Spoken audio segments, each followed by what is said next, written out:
Ouvre ta Bible avec moi. Ce matin, c'est un message très important. Ouvre ta Bible avec moi dans Proverbe 19 et à partir du verset 20.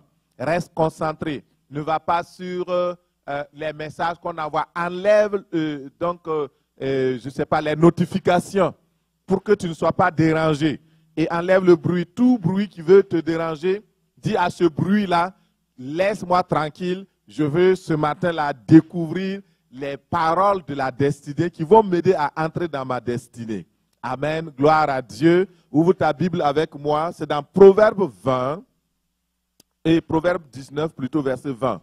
Proverbe 19 et nous lisons à partir du verset 20.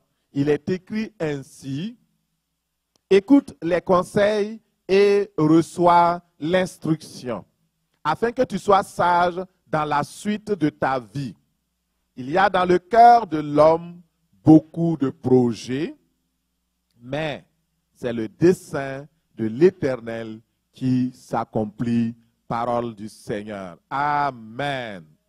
Alléluia, gloire à Dieu.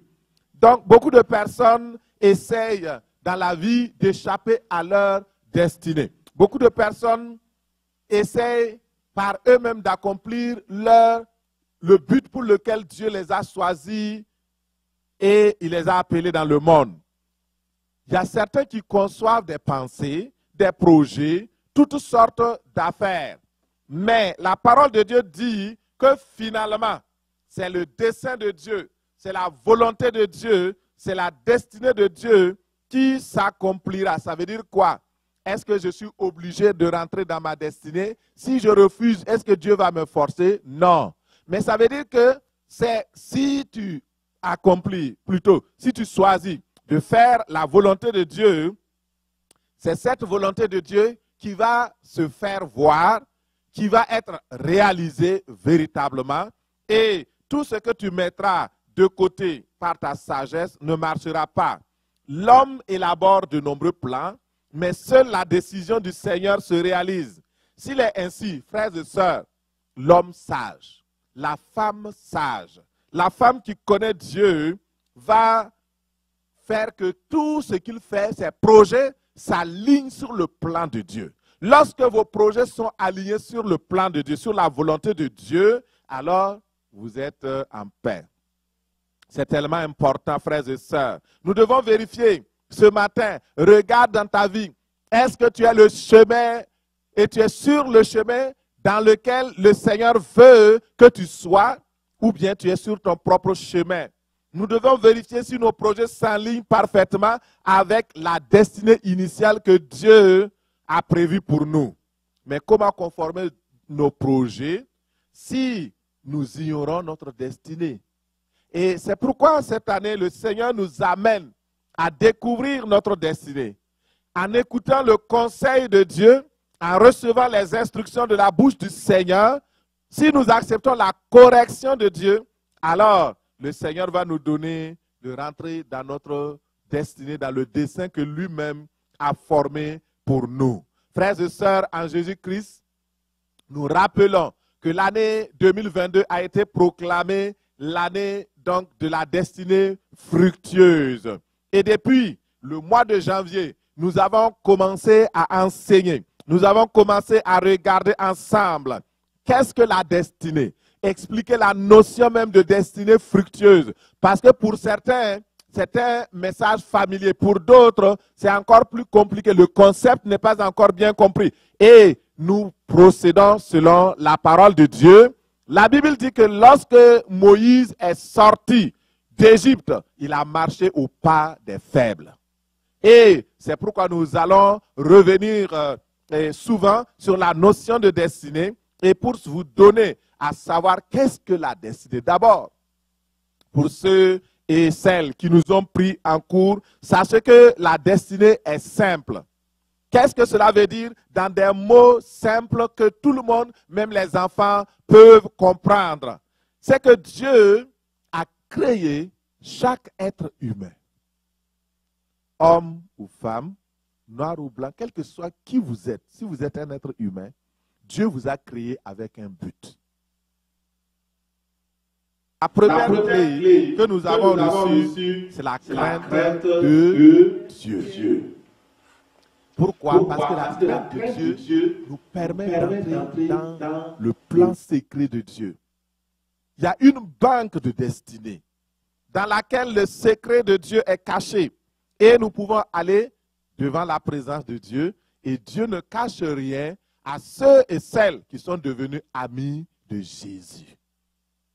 Amen. La deuxième clé consiste à tisser une alliance avec Dieu. Et nous verrons cet enseignement-là en février. Est-ce qu'il y a des personnes qui ont commencé à exploiter les clés? La troisième clé, nous avons vu. Alors, c'est quoi? C'est consulter Dieu à propos de notre destinée. Alléluia. Consulter Dieu à propos de notre destinée. Tu peux le consulter. Tu peux aller le voir comme on consulte un médecin.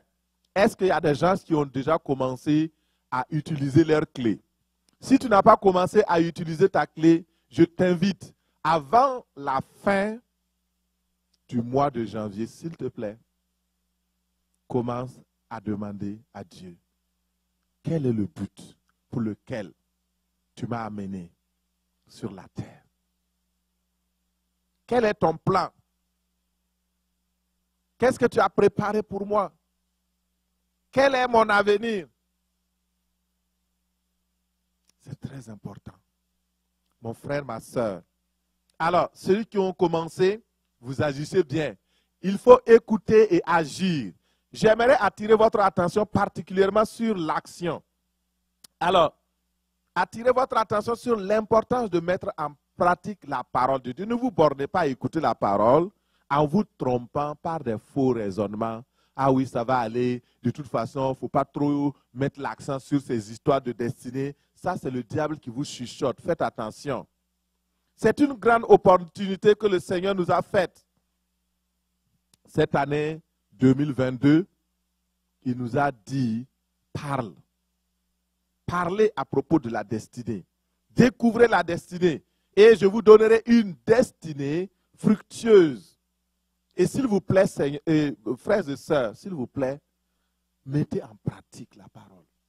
Par exemple, nous avons parlé la semaine dernière de consulter Dieu. Qui sont ceux-là qui sont partis, qui ont dit, ah, c'est pour la première fois que j'entends consulter Dieu. La plupart du temps, je vais aller prier. Et il y a des gens qui ont mal compris, ils ont cru que c'est une autre prière. Non. Consulter Dieu, nous allons vous regarder. Et parmi toute l'église, il y a une seule personne, il y a une sœur qui est venue me voir pour me dire, je veux savoir qu'est-ce que ça veut dire consulter Dieu. Je veux vraiment le faire parce que chaque fois, j'étais en train de prier, je fais des jeûnes, je fais des choses, je veux connaître ma destinée. Mais quand vous avez parlé de consulter Dieu, ça m'a touché. Je dis, mais je ne l'ai jamais fait. Et peut-être que tu ne l'as jamais fait aussi. Je vais prendre le temps ce matin de te montrer comment consulter Dieu. En effet, si vous vous contentez d'écouter la parole et vous ne l'appliquez pas dans votre vie, vous n'allez pas réussir. Il faut prendre la parole de Dieu au sérieux. Alors, lisons dans Habakkuk 2, versets 1 à 4. Habakkuk 2, 1 à 4. Nous allons voir comment consulter Dieu. Habakkuk va nous servir d'exemple. Alors, dans ce passage-là, je résume pour vous. Il dit, je me tiendrai à mon poste de garde et je me positionnerai sur la tour de rencontre. Et au temps de Jésus, ça s'appelait la chambre haute. Je ne sais pas où est ta chambre haute, où est ta tour de rencontre avec le Seigneur. Mais Habakkuk, lui, il en avait. Il avait un poste, il se positionnait sur la tour de rencontre et il dit, je veillerai pour voir ce qu'il me dira et quelle réponse je donnerai après avoir exposé mon cas. Ça, c'est consulter Dieu. Alors, mettons que vous m'écoutez aujourd'hui, vous vous dites, je vais vraiment consulter Dieu à propos du but pour lequel il m'a amené sur la terre. Peut-être que tu connais le but pour lequel il t'a amené sur la terre, Mais en 2022, quelle est la portion que tu dois accomplir? Quel est le plan que tu dois faire? Tu es à quel niveau de ta destinée? Comment tu peux encore progresser avec lui? Et tu vas devant Dieu, tu prends un rendez-vous avec Dieu. Donc la première étape, prends un rendez-vous avec Dieu dans un lieu paisible, dans le jeûne et dans une disposition, comme si tu allais consulter un médecin ou comme si tu étais parti pour consulter un expert dans un domaine précis. Il faut, donc tu prends le temps. Tu ne vas pas être en retard. Tu vas te lever, tu vas te laver, tu vas vraiment prendre le temps et tu vas aller dans la présence de cette personne-là. Et tu vas aller consulter. Tu vas, ce Dieu, tu le consultes. Tu peux aller, donc ça peut être dans ta chambre, ça peut être ailleurs, ça peut être à l'église, ça peut être au centre communautaire. Tu dis, Seigneur, oh, je veux un tête-à-tête avec toi. On va parler. Deuxième chose, le jour du rendez-vous, tu vas te présenter devant l'Éternel. Et ce n'est pas le moment de venir, tu commences à prier, oh Jésus, non, mon frère, quand on parle pour consulter le médecin, si tu pars faire une diarrhée de mots, le médecin va dire, il faut aller, madame, rentrer chez vous. Monsieur, rentrez chez vous, vous n'êtes pas malade. Vous êtes venu m'embrouiller. Si vous êtes venu pour consulter, c'est moi qui pose les questions. Vous dites ce que vous voulez et je vous parle, vous posez vos questions, je réponds, vous dites ce qu'il y a et je vous donne les solutions. Frères et sœurs, c'est tellement important. Si vous avez des péchés, des choses à faire, ce n'est pas le moment de venir dans la consultation pour commencer à confesser vos péchés. Faites ça avant. Vous n'allez pas chez le médecin pour lui dire « Ah, c'est ma faute. Si je n'avais pas fait ça, c'est à cause de ça que j'ai pris la maladie. » Oh, c'est moi-même qui suis parti chercher la maladie. Il va dire « Ok, bon, comme tu as cherché, va gérer. » C'est très important. Nous sommes pratiques cette année. Troisième chose, lorsque tu as pris le rendez-vous avec Dieu, tu es venu te présenter devant l'Éternel, il faut te mettre dans une position d'entretien avec Dieu. Et n'oublie pas qu'il est ton Père. Mais ce n'est pas... Parce que les enfants d'aujourd'hui, là, ils s'amusent tellement avec leur papa qu'avec Dieu aussi, ils croient qu'on peut s'asseoir pour faire n'importe quoi. Non. C'est un Père spirituel. Vous devez respect et crainte. Faites attention. Quatrième chose. Et il faut, dans la présence de Dieu, croyez que Dieu est là. Même si vous ne le voyez pas, même si vous ne le sentez pas, ce n'est pas ça le problème. Et pour vous assurer, vous pouvez par exemple déposer une chaise devant vous et vous dites, papa, viens t'asseoir, on va parler. Comme une fille va rencontrer son papa pour un problème sérieux pour lui parler. Comme un fils vient devant son père, il dit, papa, en tout cas, je suis maintenant en âge de me marier. Mais regarde ma situation, ça n'a pas évolué depuis quelque temps. Et est-ce qu'il y a quelque chose qui bloque? Quel est le secret? Quel est ton plan pour, par exemple, mon mariage? Dis-lui. Il faut croire que Dieu est là. Dépose symboliquement, par exemple, selon ta foi. Il faut le faire avec foi. Et, cinquièmement, commencez la consultation. Maintenant qu'il est là, il est dans de bonnes dispositions. Vous ne pouvez pas parler, commencer à consulter sans que vous ne sachiez qu'il est là. Commencez la consultation en saluant votre papa. Bonjour papa. Bonjour bien-aimé. Tu es mon Dieu. Je suis venu te voir. Voici l'objet de ma visite. Dans Jérémie 33, verset 3, il dit, expose ta situation dans l'intention de recevoir du secours au Seigneur. Il dit, invoque-moi. Quand vous regardez le mot invoquer, C'est dire que ce n'est pas prier. Les gens prennent ça pour dire prier. C'est pas, le premier sens, ce n'est pas prier, c'est le deuxième sens qui veut dire prier. Vous allez dans une consultation et vous dites, voici, je suis venu te voir. Je veux des conseils. Je veux que tu me secours. Je veux que tu me révèles les secrets pour réussir ma destinée. Et c'est important. Vous voyez, je vais vous donner un exemple là pour que ça soit pratique. Et c'est l'exemple de mon mariage. Et quand je voulais me marier, j'ai beaucoup fait des efforts. Parce que, bon, j'aimais faire des efforts. Et j'ai tout fait, tous les efforts que j'ai faits, ça n'a pas marché pour trouver ma bien-aimée. J'ai tout fait, j'ai fait des choses, j'ai essayé de chercher par la vue, j'ai fait, en tout cas, pas mal d'affaires. Et un jour, j'étais tellement fatigué, et le Seigneur m'a clairement parlé au travers d'une prophétie pour me dire qu'il n'est pas dans ce que je fais. Et quand tout cela s'est passé, je suis parti pour consulter Dieu. Je suis parti pour consulter mon Père. Et je suis parti, et voici ce que je lui ai dit à peu près. Vous connaissez un peu ces histoires que je vous raconte, ça finit par devenir familier. Mais c'est les mêmes choses que je raconte de toute façon. Je suis parti lui dire à peu près ceci. Père, c'est toi qui m'as créé et tu sais que tu m'as formé aussi une femme que tu as destinée pour ma vie. J'ai essayé par mes propres forces et je n'ai pas trouvé la personne. Je ne suis pas parvenu.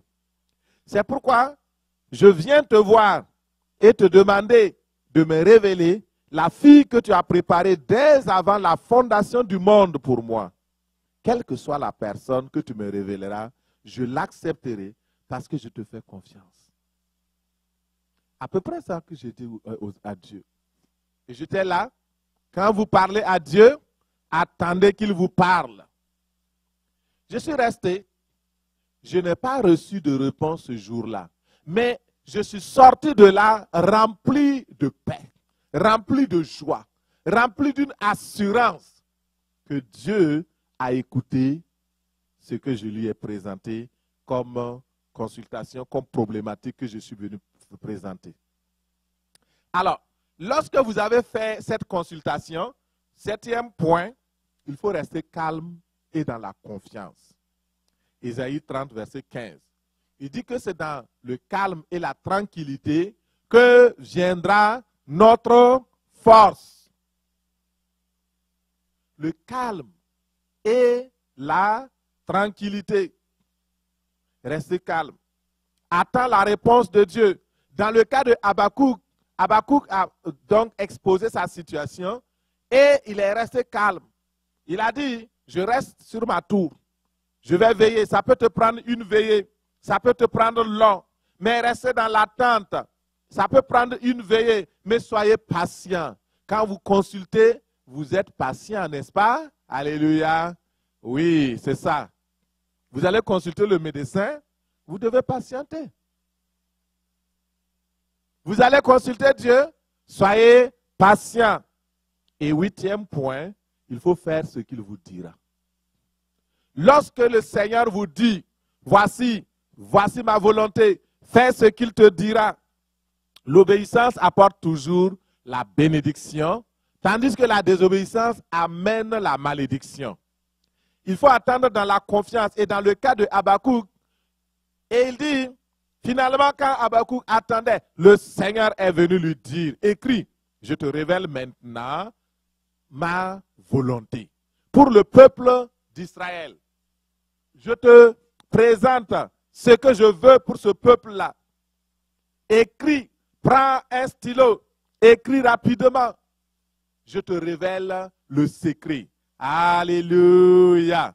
Et ce matin, le Seigneur te révèle son secret au nom de Jésus.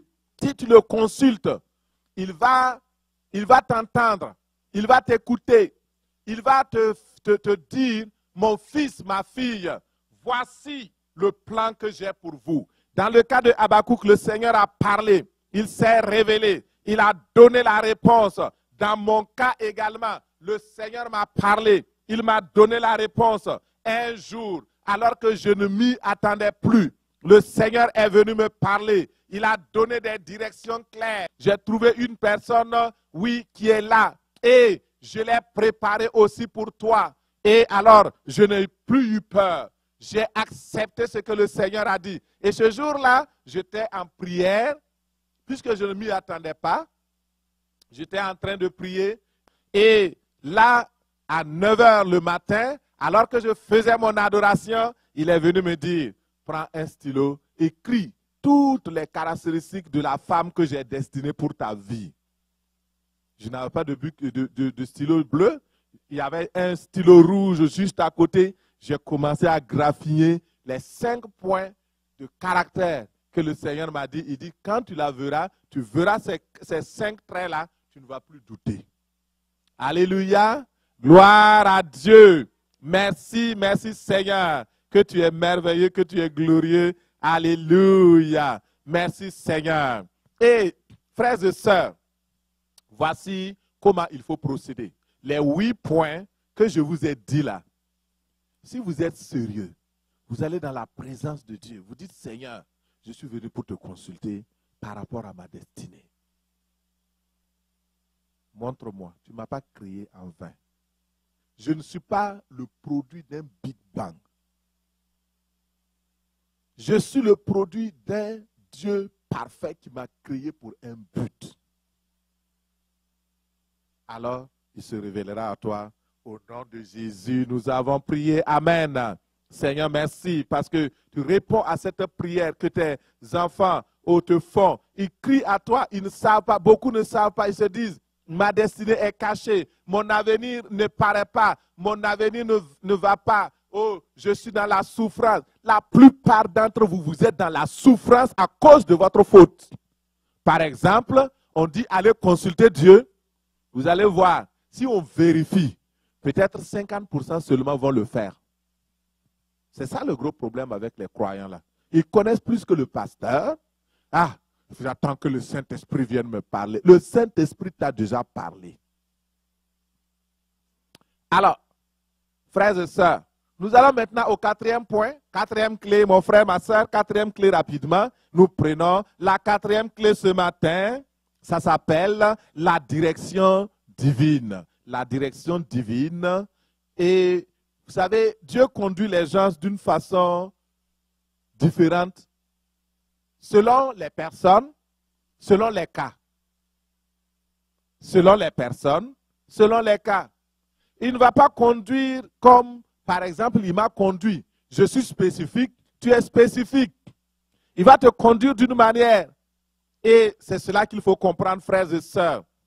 Et la direction du Saint-Esprit, la direction divine est la meilleure lorsque vous voulez connaître et marcher dans votre plan de destinée. La direction divine, il y a plusieurs points. Il y a la direction consciente et la direction inconsciente. D'accord, je vais vous expliquer ça en quelques mots. Vous savez, il y a d'abord ce qu'on appelle la direction souveraine de Dieu. La direction souveraine de Dieu, ça veut dire quoi? Qu'il y a des choses que Dieu a programmées comme on programme une montre, comme on programme donc un réveil. Au temps où vous avez programmé, le réveil va crier. Veut pas. À moins que la batterie soit en panne. Or, les batteries de Dieu ne sont jamais en panne. Alléluia. Et Dieu a toujours programmé des choses dans le monde. Il a programmé des affaires qui vont s'accomplir que vous voulez ou pas. Par exemple, il a programmé que la fin du monde va venir.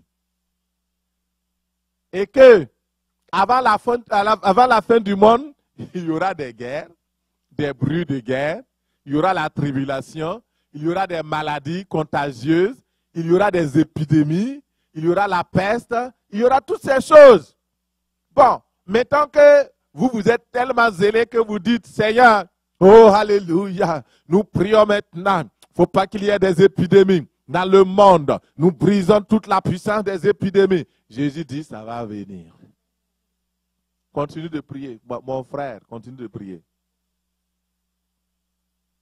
Il y a des prières, sur lesquels je n'insiste pas. Parce que je sais que ça ne va pas marcher. C'est déjà écrit. Ça, c'est le plan souverain de Dieu. Tu veux pas, ça va venir. Il y a aussi la guidance ou ce que le Seigneur nous fait suivre par notre inconscient. On appelle ça la direction inconsciente de Dieu. Par exemple, avant, je suis parti, j'ai regardé sur un site et puis j'ai vu qu'il y avait des chaises d'études qui étaient en rabais. Et je suis parti payer les chaises là. Si quelqu'un venait pendant ce moment-là, je crois que c'est en mi-décembre, j'ai payé des cartons. J'en ai payé jusqu'à 4 chaises. 4 chaises, 4 tables d'études, 4 chaises d'études, 5 chaises d'études. Il y avait plein de cartons dans la maison. Et j'en ai payé. Mais vous savez ça, on appelle la direction inconsciente de Dieu. Et après, on dit, OK, les cours se feront en ligne. Alors, si je n'avais pas, j'ai 4 filles qui vont toutes à l'école en ligne. Comment je vais faire? Comment elles seront toutes, je ne sais pas, au salon ou bien sur leur lit, le mal de dos, je ne sais pas comment ça serait fait. Mais le Seigneur m'a guidé inconsciemment. D'abord, j'ai eu un gros rabais, ça a été tellement bien. Et inconsciemment, j'ai acquis des choses qui vont rester, mais aussi qui ont servi au moment où il le fallait. Ça, c'est une direction inconsciente. Vous avez entendu dernièrement, il y a une usine qui a explosé à Ottawa. J'ai suivi cette histoire-là et la femme d'une des personnes, d'un monsieur qui travaillait là-bas, sa femme a dit, quand mon mari s'est levé le matin, il m'a dit, je sens qu'il y a quelque chose qui va se passer dans l'usine. Je sens qu'il y aura un mort. Je sens qu'il y a un danger, qu'il y a quelque chose qui se prépare. Mais bon, je vais aller quand même. Vous comprenez? Ça, c'est la direction inconsciente de Dieu. Et cette personne est partie. Si c'était un croyant, si c'était un enfant de Jésus, qu'est-ce qu'il allait faire? Il allait se mettre à genoux et prier et demander, Seigneur, je vais ou je ne vais pas. Le Seigneur allait lui dire, je t'ai déjà prévenu, ne pars pas aujourd'hui au travail. Mais il est parti. Il fait partie des victimes. Il est une des personnes qui est morte.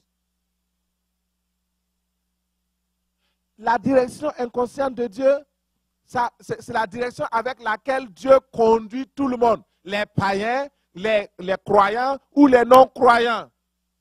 Mais la différence, c'est que si vous êtes un enfant de Jésus, la direction inconsciente va vous pousser à aller chercher la volonté de Dieu. Et vous allez réussir. Mais si vous ne connaissez pas, vous allez dire, ah, ce sont mes pensées, ah, ce sont mes choses. Souvent, Dieu même va t'arrêter. Nous avons écouté une émission la dernière fois, il y a une personne qui était allée pour se suicider. Il était là, il voulait se jeter dans la mer. Et il a dit qu'il a entendu comme une voix qui lui dit, tu veux te tuer pour une fille, pour une femme. Mais tu ne penses pas que toi aussi, tu es l'enfant d'une femme.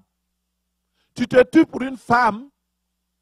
Alors, et la femme, tu es enfant d'une femme, qu'est-ce que cette femme-là va penser de ce que tu es en train de faire? Il dit que c'est ça qu'il a arrêté. La direction inconsciente de Dieu, c'est aussi dans la parole de Dieu, le roi Cyrus, un roi païen, à qui Dieu a parlé. Il dit, j'ai choisi Cyrus, mon serviteur, mon berger, il accomplira toute ma volonté. Comprenez que cette direction inconsciente va nous conduire, et la plupart d'entre vous, vous êtes conduits dans la direction inconsciente. Le Seigneur vous a permis de trouver votre femme, souvent même c'est par une direction inconsciente. Vous avez dit, c'est une coïncidence, c'est un hasard. Non, ce n'est pas un hasard, c'est une direction inconsciente. Et pour Cyrus, l'instrument inconscient de Dieu. 2 Chroniques 36, versets 22 à 23. Cyrus, là, il s'est levé un jour et il dit, il proclame dans tout son royaume. Ainsi dit Cyrus, roi de Perse, l'Éternel, le roi des cieux, m'a donné tous les royaumes de la terre. Il m'a chargé de lui bâtir une maison à Jérusalem, qui est en Juda. Qui d'entre vous, quel qu'il soit, est de son peuple, que l'Éternel, son Dieu, lui vienne en aide et qu'il monte. Cyrus, le roi païen, avait été conduit inconsciemment à libérer le peuple de Dieu, à bâtir et à travailler pour le royaume de Dieu. Et lorsque vous priez pour les autorités, je vous demande, priez. Seigneur, dirige-les dans une direction même inconsciente pour accomplir ta volonté au Québec, pour faire des décisions et prendre des décisions favorables à l'évangélisation, favorables au salut des âmes, au nom de Jésus. Maintenant, nous prenons la direction consciente parce que c'est celle-là qui nous intéresse le plus. La direction consciente, c'est quoi? Lisons dans Jean 16, 13. Jean 16, 13 nous dit, « J'ai encore beaucoup de choses à vous dire, mais vous ne pouvez pas les porter maintenant. Quand le Consolateur sera venu, l'Esprit de vérité, il vous conduira dans toute la vérité.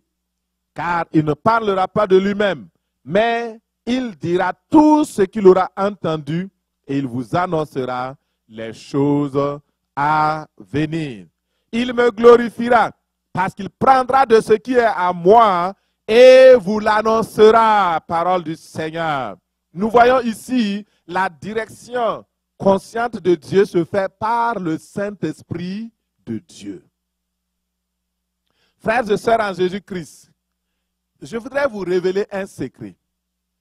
Le Saint-Esprit de Dieu a été donné pour que, premièrement, vous découvriez qui vous êtes, votre identité. Deuxièmement, que vous puissiez recouvrer la gloire de Dieu.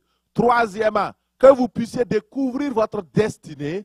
Et quatrièmement, le Saint-Esprit est là pour vous conduire pas à pas à accomplir la destinée pour laquelle le Seigneur vous a appelé sur la terre. Et sachez que c'est le même Saint-Esprit qui va vous conduire lors de l'enlèvement pour que vous puissiez accéder à votre destinée éternelle. Il y a une destinée terrestre, il y a une destinée communautaire, il y a une destinée financière pour toi, une destinée spirituelle, il y a aussi une destinée éternelle. Et le Saint-Esprit est là pour te guider jusqu'au ciel. Et le jour où tous les hommes et les femmes rentreront dans leur destinée, le rôle du Saint-Esprit finira sur la terre. Frères et sœurs, c'est important. Comment être conduit consciemment par le Saint-Esprit de Dieu afin de découvrir notre destinée? Nous allons regarder un cas dans Acte 13, verset 2. Acte 13, verset 2. La manière simple d'être conduit par le Saint-Esprit à découvrir notre destinée. Acte 13 et au verset 2. Il y avait dans l'église d'Antioche des prophètes et des docteurs. Barnabas, Siméon appelé Niger, Lucius de Cyrène, Manahen qui avait été élevé avec Hérode le tétrarque et Saul. Pendant qu'ils servaient le Seigneur dans leur ministère et qu'ils jeûnaient, le Saint-Esprit dit, « Mettez-moi à part Barnabas et Saul pour l'œuvre à laquelle je les ai appelés. » Alors, après avoir jeûné et prié, ils leur imposèrent les mains et les laissèrent partir. Parole du Seigneur. Amen. Quel Dieu merveilleux. Alléluia. Gloire à Dieu. Dans ce cas-là, nous voyons Barnabas et Saul. Ils étaient dans une bonne disposition, une disposition favorable parce qu'ils étaient en train de prier, ils étaient en train de jeûner et de servir Dieu. Voici 3 éléments que le Saint-Esprit va utiliser pour vous conduire dans votre destinée. C'est dans la présence glorieuse de Dieu, dans cette présence où le Saint-Esprit est intervenu pour révéler la volonté de Dieu concernant la mission qu'il avait préparée pour Saul, la mission qu'il avait préparée pour Barnabas. Et le Saint-Esprit parle, mon frère et ma soeur. Le Saint-Esprit parle. Et alors, si tu entends sa voix, n'endurcis pas ton cœur. Si tu entends la voix du Seigneur, n'endurcis pas ton cœur. Il va te parler parce qu'il t'aime. Il t'a appelé. Alors, mon frère, je te pose la question. Il y a beaucoup qui disent qu'ils servent Dieu. À quel moment le Saint-Esprit t'a dit, mettez-moi à part X ou Y pour l'œuvre à laquelle je l'ai appelé?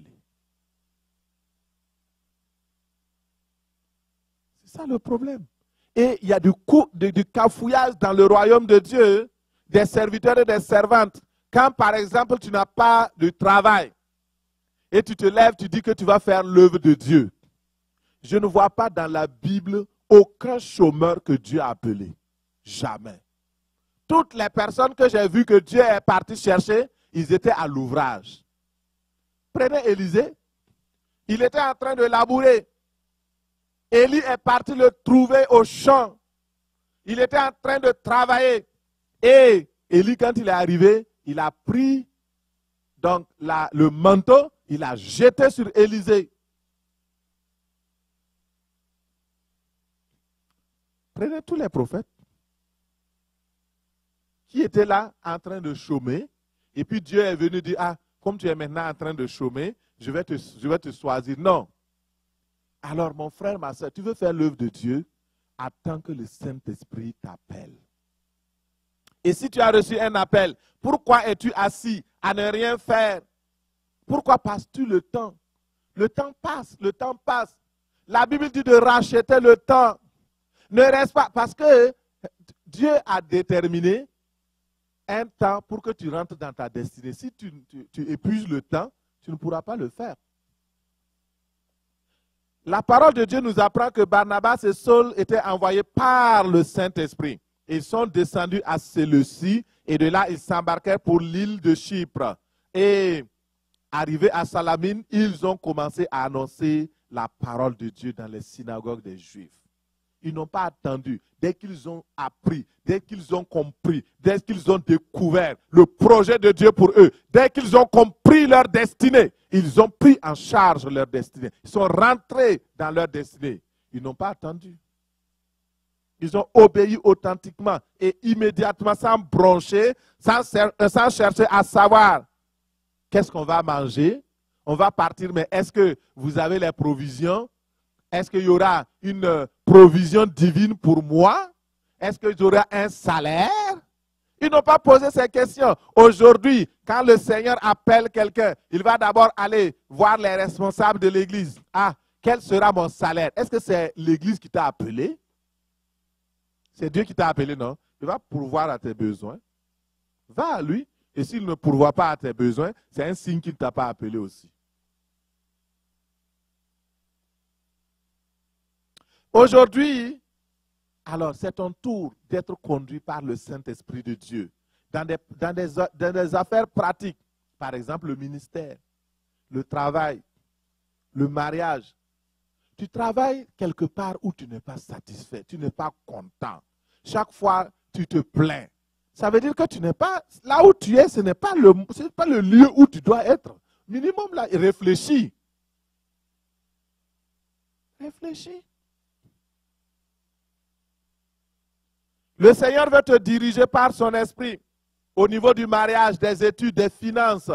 Le Seigneur est prêt pour te révéler ta destinée. Le Seigneur est prêt. Lui, il est prêt. Le Saint-Esprit est là. Il est en toi. Mais est-ce que tu l'invites?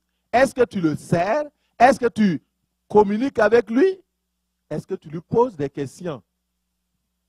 Dans le psaume 32, verset 8, la Bible dit, « Je t'instruirai et je te montrerai la voie que tu dois suivre. Je te conseillerai, j'aurai le regard sur toi. » Et il dit, ne soyez pas comme un cheval ou un mulet sans intelligence.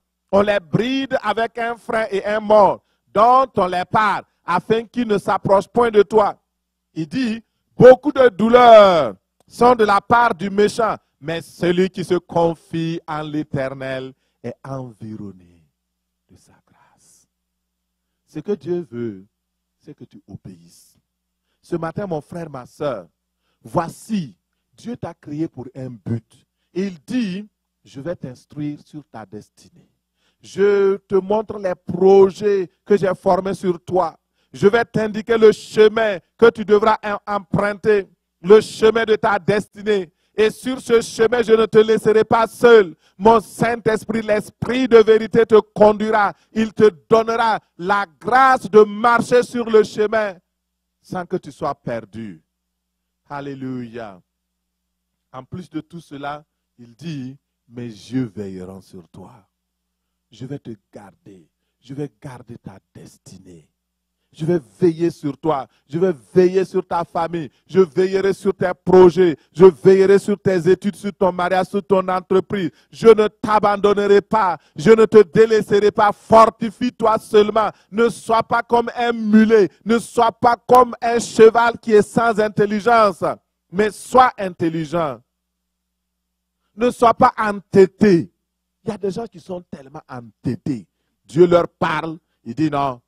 Tu m'as dit ça, mais moi, j'ai rencontré une personne bien aimée, un frère, et le Seigneur m'avait mis à cœur de lui parler parce que le Seigneur l'avait appelé au ministère. Et quand je lui ai parlé de cela, et c'est la raison aussi pour laquelle, bon, maintenant quand le Seigneur me parle, je prie seulement. Il y a certains, je ne parle plus. Parce que je ne veux pas recevoir certaines réactions épidermiques. Et cette personne, je lui ai dit, le Seigneur t'a appelé, voici, voici, voici. Et il me dit, ce que tu as dit, c'est vrai, ce n'est pas pour la première fois qu'on me le dit. Mais moi, j'ai dit à Dieu que je ne veux pas, et je ne veux pas qu'on ne me parle plus de ça. Si tu continues de parler de ça, je vais quitter l'église. Je ne veux plus qu'on me parle de ça. Moi, j'ai dit non. Ok, gloire à Dieu. Merci Seigneur. Mais j'ai fait ma part.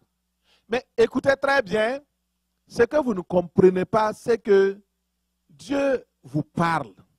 Et s'il vous a parlé, c'est pour votre bien. Là où cette personne est, elle n'est pas heureuse. Tu ne peux pas être heureux en se rebellant contre Dieu. Ne sois pas entêté comme un cheval ou un mulet dépourvu d'intelligence dont il faut dompter la fougue. Ne sois pas entêté parce que les nombreuses souffrances sont sur ceux-là qui se rebellent. Mais ceux qui comptent sur Dieu, même si ce que le Seigneur t'a révélé, tu ne veux pas, si tu vas, il va faire que la Baka va se transformer en un lieu de bénédiction pour toi au nom de Jésus. Et la dernière chose que nous allons aborder aujourd'hui, donc le cinquième point, la cinquième clé pour découvrir votre destinée, vous pouvez, et le Seigneur l'a donné, c'est un trousseau de clés. Et vous pouvez utiliser la prophétie et les révélations de destinée. Donc découvrir sa destinée grâce aux prophéties et aux révélations de destinée. La parole de Dieu dit que Dieu parle tantôt d'une manière, tantôt d'une autre. Et les prophéties et les révélations de destinée sont pour nous. Et souvent, la révélation est tellement excellente, tellement puissante, tellement glorieuse et tellement importante que Dieu va utiliser des anges pour nous parler. Alléluia. Parce qu'il nous connaît. Il sait que s'il vient avec un prophète simple du village, tu ne vas pas croire. Mais s'il vient avec un ange, au moins, tu vas prêter attention, même si tu ne vas pas obéir par la suite. Il y a des gens, même malgré les anges qui sont venus se présenter à eux, ils ont dit non. Que le Seigneur nous aide. Ouvrons dans Luc 1, verset 30. Nous regardons un exemple de prophétie de destinée, de vision de destinée. Nous voyons un exemple de révélation de destinée. L'ange lui dit, ne crains point Marie, car tu as trouvé grâce devant Dieu. Et voici, tu deviendras enceinte et tu enfanteras un fils et tu lui donneras le nom de Jésus. Il sera grand et sera appelé fils du Dieu Très-Haut. Et le Seigneur Dieu lui donnera le trône de David, son père. Il régnera sur la maison de Jacob éternellement et son règne n'aura point de fin. Parole du Seigneur. Quelle belle parole. Waouh! Vous voyez, certaines informations sur notre destinée sont tellement importantes, comme je l'ai dit bien tantôt, que Dieu préfère les communiquer au moyen des anges. Un messager spécial pour nous communiquer la destinée divine. Marie était une jeune fille comme toutes les autres filles qui étaient dans ce temps-là à Jérusalem, plutôt en Israël. Et cette fille craignait Dieu, elle se détournait du mal, elle servait le Seigneur comme les autres filles. Et la particularité de cette fille, c'est que la Bible dit qu'elle était vierge. Elle connaissait Dieu, elle aimait Dieu, elle attendait aussi le retour du Messie. Et dans cette attente-là, l'ange est venu lui parler. Il dit, Marie, Dieu t'a choisi spécialement et t'a accordé une grâce particulière, c'est-à-dire une destinée particulière. Et cette destinée consiste à porter l'enfant de Dieu, le Messie, le Sauveur du monde. Ça, c'est la mission de Marie. Vous savez, il y a beaucoup de personnes qui veulent faire de grandes choses. Et parce que nous voulons faire de grandes choses, nous choisissons nous-mêmes les voies et les moyens. Mais ici, elle n'a pas choisi de grandes choses. Elle était modeste dans son coin. L'ange est venu lui parler. Elle était troublée. Elle n'était pas confortable. Elle n'était pas habituée à parler aux anges. Mais là, l'ange lui a parlé et elle a écouté. Et l'ange lui a révélé non seulement le plan de destinée pour elle, sa vie, mais aussi la destinée même de Jésus, le Messie. Le plan pour Marie, c'était, comme je l'ai dit, mettre au monde le Sauveur.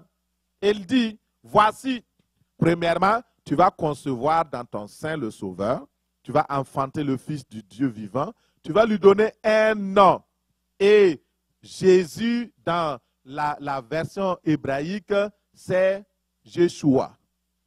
Yeshua, et c'est Jéhovah qui sauve.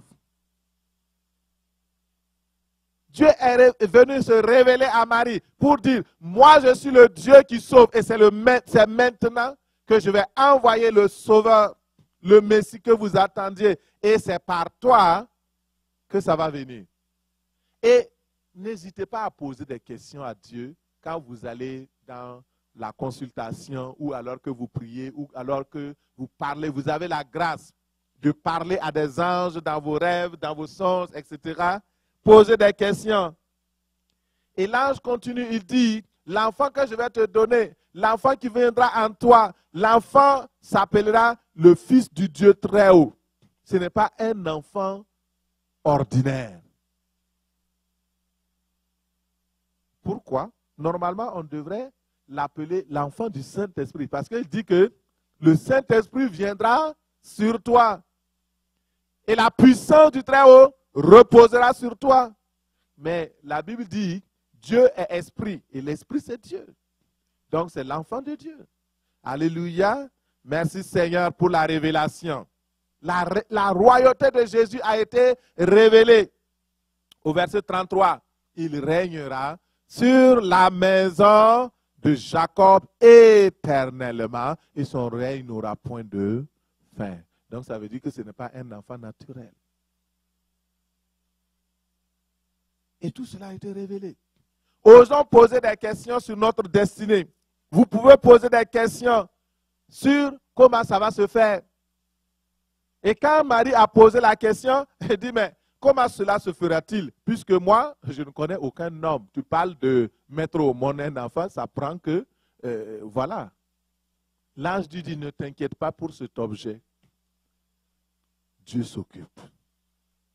Il y a des affaires sur lesquelles vous vous posez des questions. Comment mon projet sera financé. Dieu dit, je te donne un projet, je te donne une entreprise, je te donne ceci ou cela. Et tu te poses la question où je vais avoir l'argent. Oh, tout ça là, oh, tu crois que je ne pourrais même pas avoir de crédit. Dieu ne te parle pas de crédit, il te parle de ton projet. Pose-lui la question, comment cela se fera-t-il? Il te donnera la réponse. Et après toutes ces révélations, Marie a compris la destinée que le Seigneur a pour sa vie. Elle a résolu d'obéir. Elle a dit à Dieu, je suis la servante du Seigneur, qu'il me soit fait selon ce que tu dis. L'obéissance amène toujours la bénédiction. Et un autre aspect pour connaître notre destinée, c'est de ne pas mépriser les prophéties. Pourquoi j'ai mis les prophéties à la fin?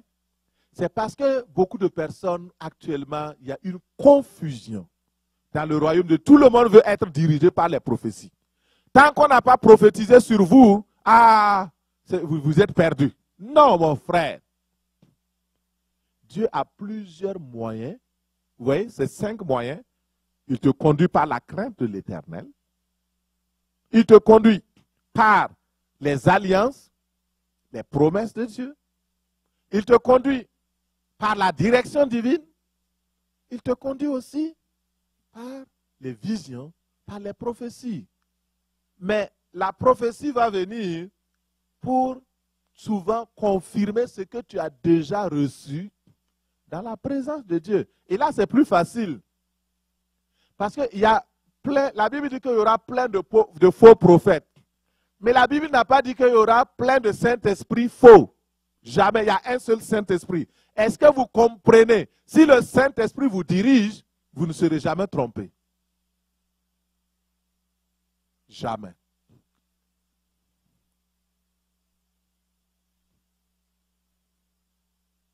Il y a l'histoire d'une femme qui a été trompée comme ça sur sa destinée.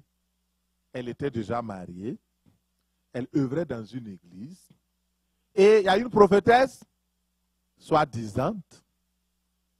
Parce qu'il y en a beaucoup maintenant. Des prophètes ici, des prophètes par là. Et les gens courent. Parce qu'on veut avoir des révélations. Révélation, révélation, révélation, révélation. Prophétie, prophétie. Prenez, prenez, prenez. Mon frère. Et là, dans tout couple, il y a des problèmes. Et là, dans leur couple, il y avait des petites chicanes. Et elle est partie consulter donc la prophétesse. Allez-y d'abord consulter Dieu.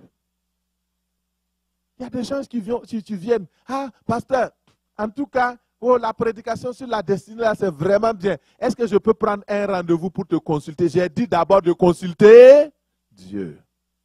Va devant lui, c'est lui qui l'a créé. Ce n'est pas moi qui t'ai créé. Moi aussi, je prends du temps devant la présence de Dieu pour lui demander les affaires. Je vous dirige aussi vers la source. Et que le Seigneur nous aide au nom de Jésus. Ne méprisez pas les prophéties, mais il faut faire attention aux faux prophètes et aux fausses prophétesses. Elle est partie voir la prophétesse pour la consulter et elle lui a dit, ah, tu sais, le mari avec lequel tu es, ce n'est pas ton mari de destinée. Il faut le quitter. Et bête qu'elle est, j'utilise bien le mot parce qu'il y a des gens qui sont choqués quand on utilise certains mots, mais là, il n'y a pas d'autre mot pour dire. Parce qu'il faut être vraiment insensé, parce qu'il y a la parole de Dieu. Tu es marié depuis 3 ans, 4 ans, quelqu'un vient te dire, quitte ton mari parce que ce n'est pas l'homme de ta destinée. Et toi aussi, tu vas dire à ton mari, à partir d'aujourd'hui, je quitte. Et tu ne dis même pas la raison. Le mari va chercher des gens pour demander pardon, pardon. Les pasteurs vont intervenir et dire non. Elle quitte et la même prophétesse cherche un autre gars pour lui. Il se marie, 6 mois après, le mari meurt. C'est l'homme de destinée, non? Et ses affaires capotent. Toute son entreprise capote. Elle appelle même la prophétesse, elle ne décroche même plus. Mon frère, ma soeur, ouvrons les yeux. Dans 1 Thessaloniciens 5, verset 20, il dit, ne méprisez pas les prophéties. Les prophéties sont des instructions, des exhortations que les croyants animés par le Saint-Esprit vous adressent. Et ces paroles peuvent vous guider sur l'agenda de Dieu concernant votre vie. Dieu, par les prophéties, peut vous révéler une partie de votre avenir au prophète ou à la prophétesse. Alors, ne sous-estimez pas ces révélations, mais faites attention, sachez qui prophétise sur vous. Et quand on a prophétisé sur vous, allez-y à la maison, dites au Seigneur, voici ce qu'on a prophétisé. Qu'est-ce que toi-même tu dis sur moi? Ne soyez pas comme cette femme-là. Il faut examiner. Ne négligez pas les paroles, mais examinez toutes choses. Mettez-les à l'épreuve. Elle a dit, j'ai écouté la prophétesse, c'est elle-même qui raconte l'histoire. Hein. J'ai écouté la prophétesse parce que ce qu'elle me disait, toutes les choses qu'elle m'avait dit par le passé, c'était accompli. Hein. Même si ça s'est accompli, cette fois-ci-là, il faut mesurer avec la parole de Dieu.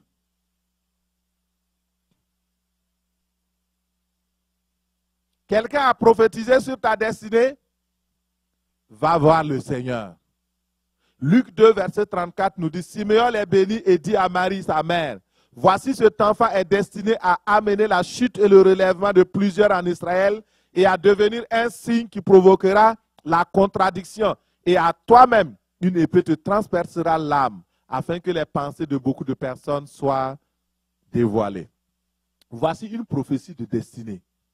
Simeon est venu parler clairement à Marie pour lui dire, l'enfant Jésus que tu tiens entre tes mains, parce que là, elle a conçu, elle a accepté, l'enfant est venu, ils sont partis pour le présenter au temple. Et il dit, cet enfant est un signe pour Israël. C'est un signe qui va amener le relèvement pour ceux qui vont croire en lui. Mais aussi, c'est un signe qui va amener la contradiction et la chute de beaucoup. Et aujourd'hui encore, Jésus est un signe. Il est le même signe. Et il amène la contradiction. Partout dans le monde, la contradiction. Partout dans le monde, des hommes et des femmes qui se soumettent à lui et qui sont bénis, qui disent Alléluia, gloire à Dieu, j'entre dans ma destinée. Mais il y a d'autres qui disent non à Jésus et qui sont privés de la grâce de Dieu. Le même Jésus. Regardez cette prophétie. C'est une prophétie de destinée. Jésus est destiné à être pour beaucoup de gens en Israël une occasion de chute, mais aussi pour beaucoup une occasion de relèvement. Un sujet de contestation. Il parle à Marie, il dit toi-même, une épée te transpercera. Et l'épée est venue plusieurs fois, 5 fois dans la Bible. L'épée est venue transpercer le cœur de Marie. Un jour, alors que la foule était rassemblée, Marie et les autres enfants de Marie, parce que Marie a eu d'autres enfants, pour ceux qui ne savent pas, ils sont venus et ils cherchaient à voir Jésus. On vient lui dire, ta mère et tes sœurs et tes frères sont dehors, ils te cherchent. Est-ce qu'on les fait rentrer dans un cortège de privilégiés familial? Jésus se lève, il regarde les gens. Il dit, oh, vous parlez de ma mère et de mes frères. Vous ne les connaissez pas. C'est vous. C'est ceux qui m'écoutent. C'est ceux qui entendent ma voix. C'est ceux qui mettent en obéissance ma parole. Voici ceux-là sont ma mère et mes frères et mes sœurs. On rapporte ça à Marie. L'épée, la parole. Je dis, Seigneur, quel fils tu m'as donné? Il n'écoute même pas. Il fallait que Jésus fasse la différence, qu'elle sache les lignes rouges.